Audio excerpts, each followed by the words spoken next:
Welcome to our series of In Conversation at University College Cork. This is the occasion of the 2014 UCC Alumni Achievement Awards, and with me in studio this afternoon is Mr. John Crowley. John is the recipient of the Alumni Achievement Award from the College of Arts, Celtic Studies and Social Sciences. John has a BA degree from University College Cork and an MA degree, 1990 and 1992. Today, John is one of Ireland's most celebrated film and theatre directors. You're very welcome, John. It's lovely to be here. And welcome back to University College Cork. It's very, very nice to be back at UCC, yeah. Just walked across campus. Really? Yeah. Had you been here recently? I don't think I've been on campus for about 8-9 years. Okay. Which is a long time, and a lot's changed, of course. Yeah. Did you come through the quadrangle area? I came through the main gates down on Western Road and walked up alongside the river. Yeah. So there's the new building on the right, the new artist in residence building, and it's a lot's changed. Yeah. It actually has evolved so dramatically, I suppose, in the last 10 to 15 years. Yeah. Different from, well, I suppose you came in 1987. Yes. Yeah. 87, 88, yeah, that's right. Yeah. And are you from Cork? I am, yeah, from Douglas Road, born and bred. And was it your intention always to come to UCC? Well, I didn't really know, is the truth. I mean, I suppose my two older sisters had been to UCC, and my brother Bob had been to Crawford Art College. So it was definitely part of what my parents wanted for me to do, third level education. And for them, I think they felt, a degree was something, they weren't educated in university, and it was something they really aspired to for their kids. And when I was in school, I loved reading, I loved films, and I was seeing a lot of theatre, and I suppose I had a vague sense that I did want to work in that area. So an arts degree seemed a very sort of logical step for me. I mean, I certainly never considered anything else like law or medicine, and I wasn't particularly academic, if I'm honest. I think I was bone lazy, and I sort of needed a few years somewhere to get some of that out of my system in a way, and get to know yourself. yeah. So it was the perfect thing for me actually to come here and do an arts degree, and yeah. Your subjects, what did you select? In first year, I did history, archaeology, English and philosophy, and then I did my degree in English and philosophy, and then I did my MA in philosophy. And what attracted you to philosophy? I think I was quite excited by ideas actually, and it also felt like a discipline where you were being given a sort of like, I don't know, it's like imagining a toolbox to interpret the world in a way, and I found that very exciting. And for a very confused young bloke, it sort of gave my brain a bit of structure and rigour.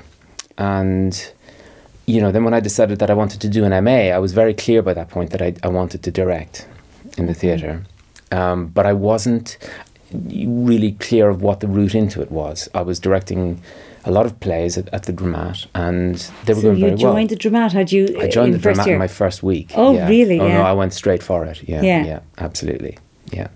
And that became the main focus of my energies in college. So there were a lot of late essays handed up, and I was sort of indulged very kindly by the staff. On a lot of occasions for that reason. But yeah, Dramat, or putting plays on, acting in them, and then by the end of my first year I directed my first short play, which was actually Chekhov's The Bear. And it's a beautiful short play, which ironically a lot of other directors that I bumped into over the years have directed as their first play. It's the perfect kind of first play to do and cut your teeth, and I did it as a lunchtime performance down in the old Granary Theatre. Yes. And there was something about that which just felt right, and so I carried on. We must come back to that later on in the interview, because currently you're involved in a Chekhov play. Another Chekhov. So it's things are coming full circle, John, but we'll come back to that. Okay. You mentioned that when you were involved in UCC Dramat that you acted. So you acted for a while. Yeah. And do you think that gives you a far greater understanding of how to be a director? I'm not sure, if I'm honest. I like a lot of people who get involved in theatre and film, you think you want to act, because that's the bit that you see at the front, as it were. And I used to get terrible stage fright, and I used to hate waiting and feel sick in the wings, and then I'd go out on stage, and I would only be aware of the brightness of the lights and the sort of rustle of the audience. And I suppose I was, in a classic sense, blocked by self-consciousness on the stage. So when it came to directing, it seemed to me that your job is to do everything to clear the way out or clear the path from anything like that ever happening to an actor, so that they come out there literally just speaking to the other person on stage with them and connecting with the lines, if it is a play which is written as opposed to visually presented, in a way that's immediate and connected. So maybe, but it didn't give me great insight from being a successful actor. I mean, pretty quickly I was very glad to stop acting in university. Well, I suppose if you think about just, you put it so well, you so enable, therefore, the best out exactly. of the cast, and that clearly is key. Yeah, yes, it is. So your Dramat days, can you recall other people that you were involved in at the time? Other people who I suppose were in Dramat around that time? Oh God, yeah. Any names? There was a whole bunch. Rasha Murphy, Sarah Fitzgibbon, Owen O'Shea, Noel Sheridan.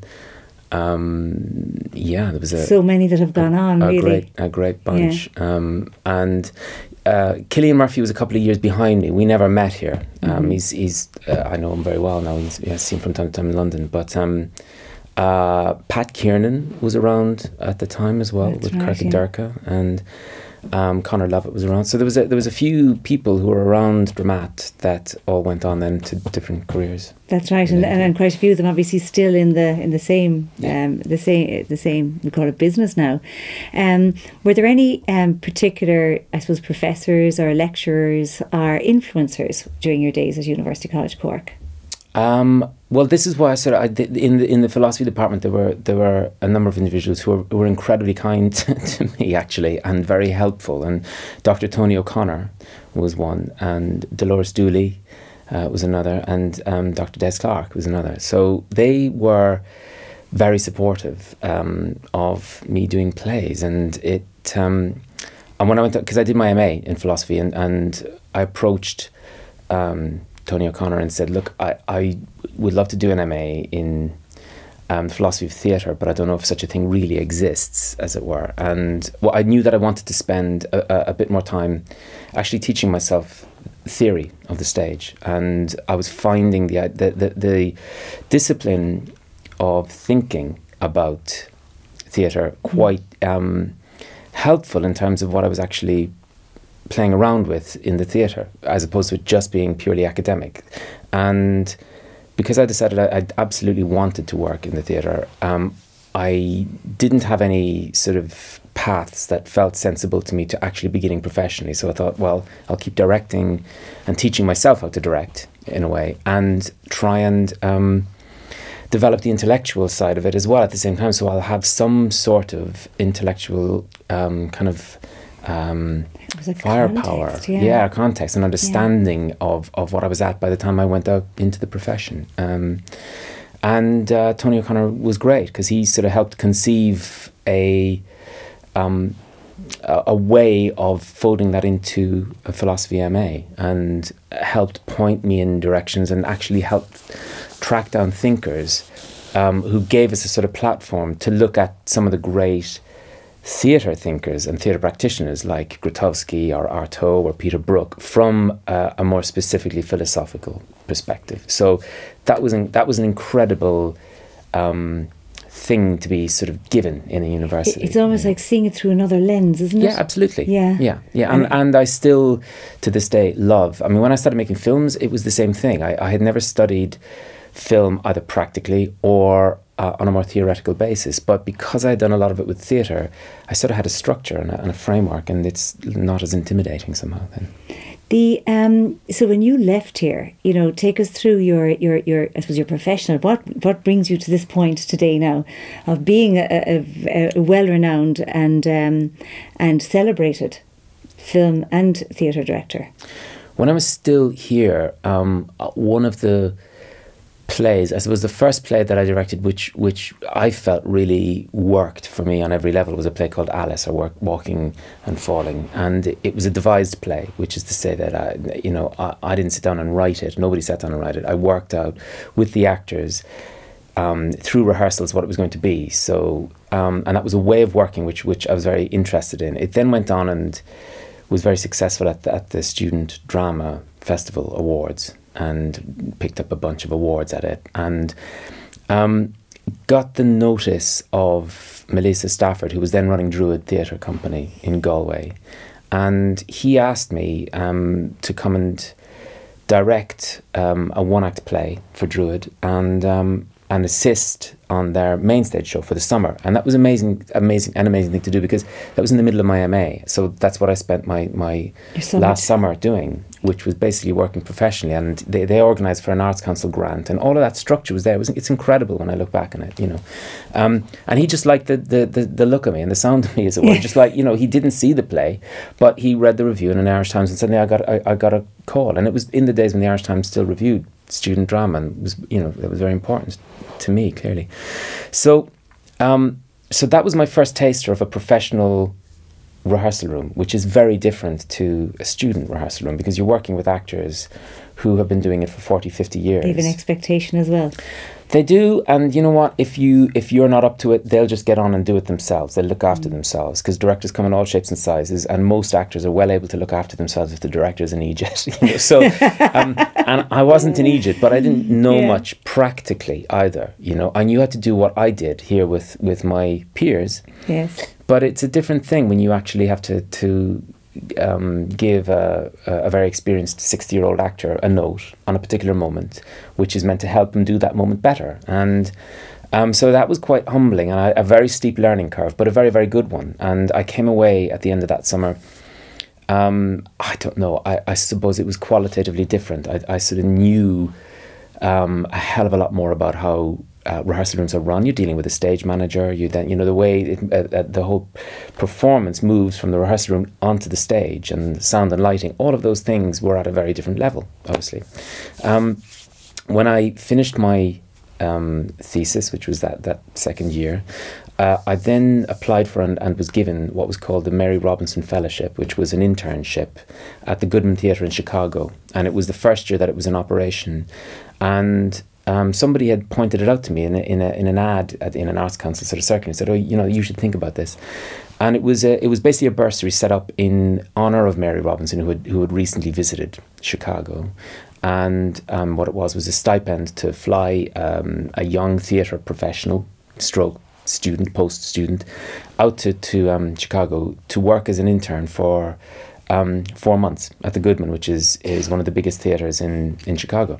So I applied for it and wrote my sort of application form and said why I thought I should get it, and they said, okay, you can go. So and the job itself was quite, in a way that a lot of, I guess, American university graduates find, you know, it wasn't particularly interesting. I was doing a lot of photocopying and a lot of filing, but you were listening. I was in Chicago and I was seeing a lot of theatre, and I flew to New York and I saw a bunch of stuff. I saw the first things I saw on Broadway there, and I saw the Brooklyn Academy of Music, and it was, you know, it was literally a journey to all the places that I had read about and the worlds that I had discovered while I was here at UCC, and I was now beginning to see them in front of my eyes, as it were. So I came back to Ireland and started work then in Dublin as an assistant director properly to Joe Dowling, and spent, I guess, the next maybe 7-8 months as an assistant director to 3 different directors, and one of whom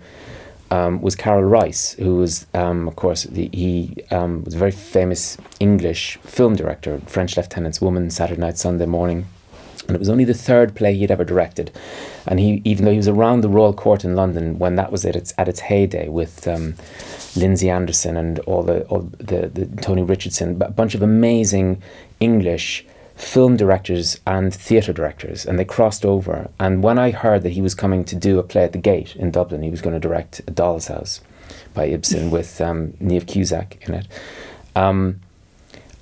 The Gate, who I sort of had asked me to be an assistant director on a couple of things, and it hadn't worked out because the timing was wrong. I wrote to them and said, please, can I be his assistant? And they said, yeah, sure. Come in, meet him. And Carol said, I don't want an assistant. And so they said, no, have an assistant. have an assistant. He might be helpful. And Carol said, I don't want an assistant. So in the end, he said, all right, look, I'll let him in the room. And he said to me on the first day, "You're welcome to come in the room, say nothing. You can just sit there. I don't want an assistant." I said, "Fine, I just really just want to watch you work," because I loved his films, and I literally only wanted to watch him work, and it was amazing. It was because he was really tough on the actors, but in a very supportive sense. He wasn't mean, he wasn't a bully or anything, but he was just very exacting, and he had a detailed, what I sort of came to realise was a filmmaker's eye. I mean, you know, it was really in detail, and he would watch very closely, almost as if he was watching a close-up on moments. And after about a week of me saying nothing, he gradually would ask me the odd question on lunch break, and I would just express an opinion to him, and after a while, I think partly because it was only the third play he had directed, he started asking me, in a way, for my eyes a bit more. He would say, you know, they're very far apart from each other on stage. Is it like watching a game of tennis? You know, and I gradually gained his trust, and he was fantastic and very generous to me, and was, as my career sort of carried on and I started directing my own things, he would turn up at what I was doing in London and things, and was a great spirit. And he was the first person I spoke to about making films as well. And he gave me great advice. What's that transition like? From theatre to film? Is it a transition? It's massively different. Okay. They're in lots of ways they're diametrically opposed. Not so much to me now, because I've gone back and forth, having made 5 films, and every time I make a film, I'll go back and direct 1, 2, maybe even 3 plays before I make another film. So it's sort of one hat off, one hat on. Obviously, you're telling a story with actors in both instances, and you're directing actors. But working with a camera is literally the opposite to working with a stage, where with a stage you have, if there's 500 people, you have 500 subtly different viewpoints on the same action, and it's like a diagonal line flowing towards the stage. And with a camera, it's the opposite. It's like a lens, an eye, that where these diagonal lines flow out from the camera, and it rearranges the world, and you have to arrange people in front of it, and the frame becomes very important. Anyway, that's all sort of technical stuff, but they are really different, but in a way that I loved learning about. And having directed professionally, I mean, to come back to it, I started directing plays in Dublin shortly after I worked with Carol. And the first thing I did was a production of One for the Road, which was a Harold Pinter one-act play that I did at the Gate Theatre in Dublin as part of the Pinter Festival.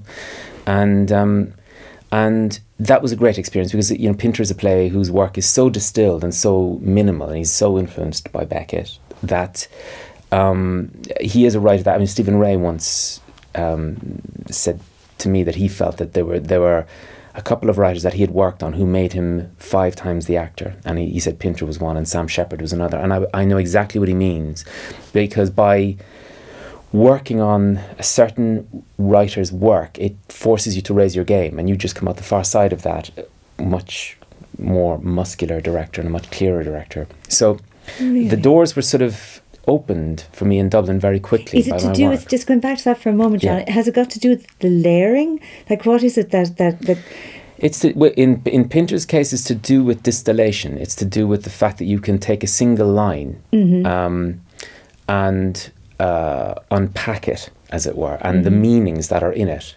And the second thing is, of course, he's famous for his pauses, and those pauses are never empty. It's never just somebody stopping speaking for a second. Pregnant pause. There's something very active going on in them, and people speak again when something has changed. So as a director with actors, you're trying to figure that stuff out, and it's one thing to ask questions of it. It's like stress testing something, or hitting a block of stone to find out where the cracks are. And when you find that place, when you actually begin to ask the right questions, it begins to unfold itself like a puzzle. And there will be a meaning that you can apply to a very what has seemed like a very mysterious moment. You can mine it and bring clarity to it, and that's your job with that, is to then make that actor intersect with that line in a way that an audience doesn't need to completely consciously understand, but they have to know that there's a truth that will sort of hit them in the solar plexus, and that it's alive, it's happening as if for the first time, which is the great thing about theatre. If you get it right, it feels like it's unfolding for the very first time, you know. Whereas film, you've captured something on film or on a on a digital disc, whatever now, with, you know, this film is so rarely used anymore. But it's captured, its time has been captured, and you take that away and you can sort of manipulate that and rearrange it with other scenes and other shots to alter the meaning. It's not a live thing anymore. It's a sort of, it's a dead object which will come to life again. It's 6 months down the line when you finished editing it. Which probably from you know, a director's perspective, when you look at those images captured a moment in time on film or whatever way they're captured, you probably look at it and think, we could have done that differently.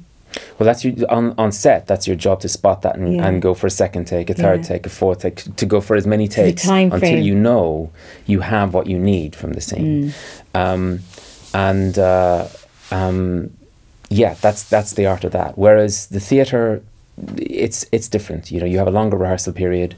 You work on moments, and you see an actor get a moment right on a Tuesday afternoon in a rehearsal room, and on Wednesday morning it's gone through their fingers. They can't find it again. So it's always about trying to sort of recapture that moment, and that's built into the process.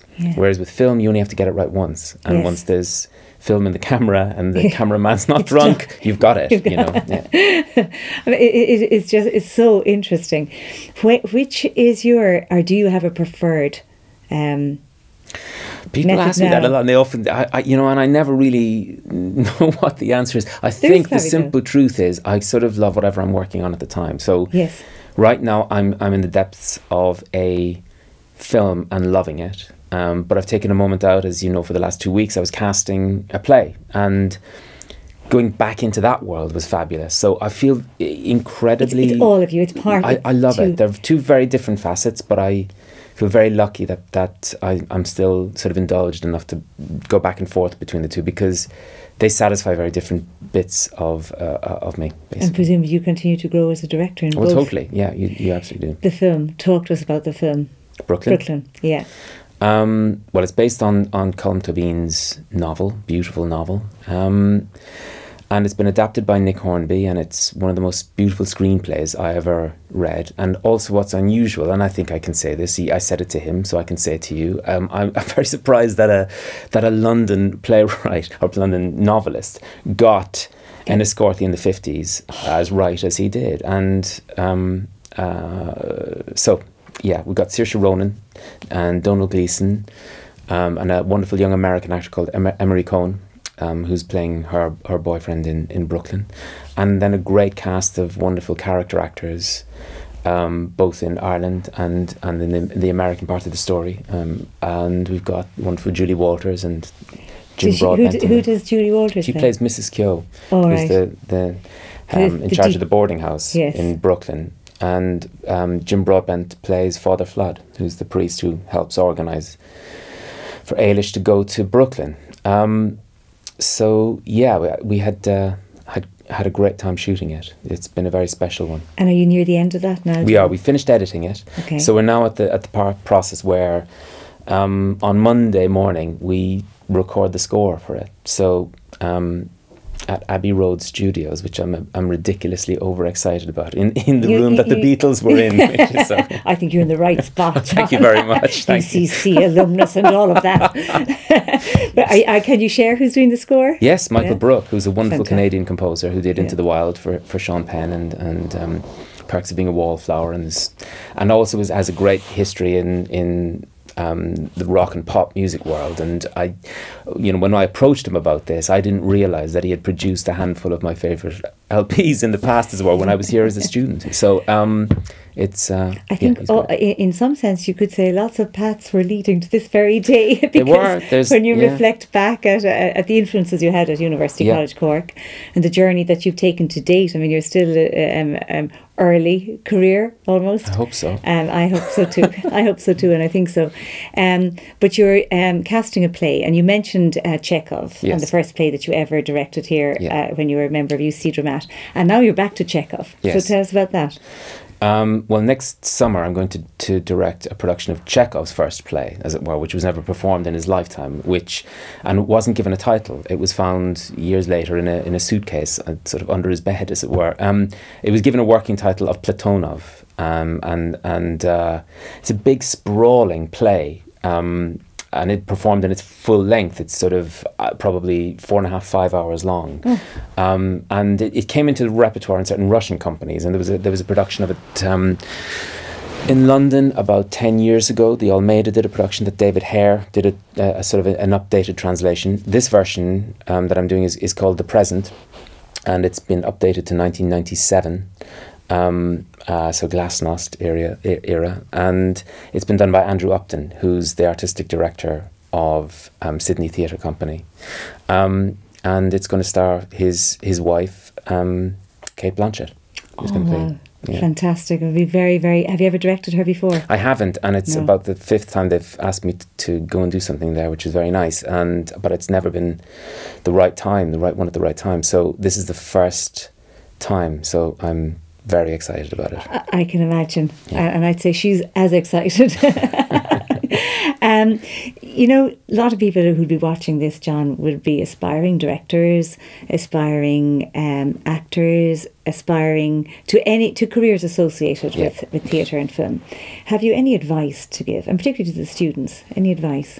God, I mean, this is the bit where it makes me feel like a boring old fart giving advice to youngers when I feel like I left university about a year ago in my head somehow. But I think that the difficult thing is there's no one clear path to a career in the arts. It's not very straightforward. It's a difficult place to work in, I have to be honest. I mean, there's a lot of rejection, especially if you're an actor or want to be an actor. So you do have to have a certain strength of character to really want to do that. I mean, I've had a very good run of it, but I've seen a lot of my friends have tough times with it.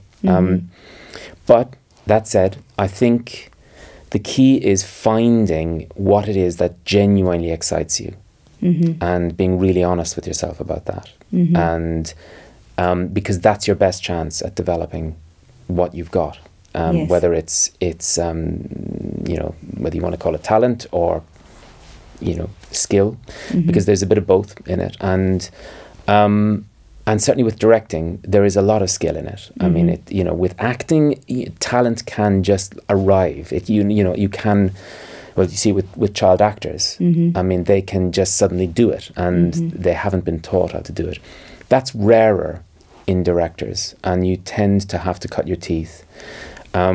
So for me, for somebody like me, to be able to be at a university for a few years and have a theatre like the Old Granary at our disposal, and you were given a budget of, you know, I don't know, I can't even remember what it was, maybe 60, it was pounds in those days, per euros, £60 to buy some props, build a set, paint it, was invaluable, because actually, you know, you're just teaching yourself what to do, and you learn through your mistakes. It's almost like, in a sense, you continue to do the same thing. Now, clearly you grow in the meantime, but you continue to do the same thing, but the stakes are higher. It's no different. Exactly. It feels no different. And you're still, I can still remember so clearly what it felt like to direct The Bear. And I think I'm a bit better now than I was back there, but it's not that different, is the truth. It just gets more complicated, maybe more sophisticated, but at the core of it, it's you're using your discretion and your taste and your opinions and your brain and your heart to try and make something interesting and share it with other people. That's the bottom line. When you spoke earlier about that moment when you were doing your masters and you spent time with Druid, I certainly sensed from you that it was almost like a homecoming, you know, that you found yourself doing something that it felt right, almost in your gut. And I think that's, in a sense, what you're saying as advice to students, that, you know, you pursue that thing that gives you that inner kind of happiness and that's what drive. Will sustain you, because there isn't a career that hasn't had serious setbacks in it. I mean, there aren't. And I know some like shockingly successful people, and I've seen some of the knocks they've taken, which are colossal. So you have to have enough strength of character to deal with that. And passion and enthusiasm counts for a hell of a lot. I mean, it really does compensate if you don't have experience. And you know, I know it myself, and when you're meeting young assistant directors or younger actors, the ones who have a light in their eyes and who are enthusiastic and who actually really want to learn, they're the ones who'll get the job every time, because they're open. And they're not going, you know, world, get ready for me. They're going kind of, you know, there's a lot to learn. And here, there was your experience with Carl, as you mentioned, you know. Yes. You were determined to be there. Yeah. Even if you were going to be ignored, exactly. You were there. Yeah. And look how so it's a combination of lots of things, John, but it's bottled there. I think you also have to try and, I mean, look, you know, somebody once said to me, you should try and read everything and you can get your hands on. Ignore what you think is rubbish and try and understand the rest. And I think it was very good advice, but it sort of applies in a way to whatever you want to do. I mean, if you want to work in films, you want to work in theatre, you should read and see as much as you can, and you should travel to see it. And especially when you have time as a student, and even if students feel like they don't have much time, believe me, they have a lot of time in comparison to when you get out into the world. And it's very important to expose yourself to as much as you possibly can, because that's how you find out what you're really interested in. And what doesn't make sense to you and everybody else says is genius, just ignore it, it's fine. And what you really respond to inside, that's the thing to kind of look at a bit closer and see what's of interest there, and you'll begin to figure out your path from there. John, there have been very interesting words and inspirational words, and just heartfelt congratulations on behalf of the university for this award and for the outstandingly successful career to date. But I know there are decades, fantastic decades ahead, and with that, every success. Thank you very much. So it's been a pleasure to have been in conversation with John Crowley, the 2014 UCC Alumni Achievement Award recipient from the College of Arts, Celtic Studies and Social Sciences. Thank you.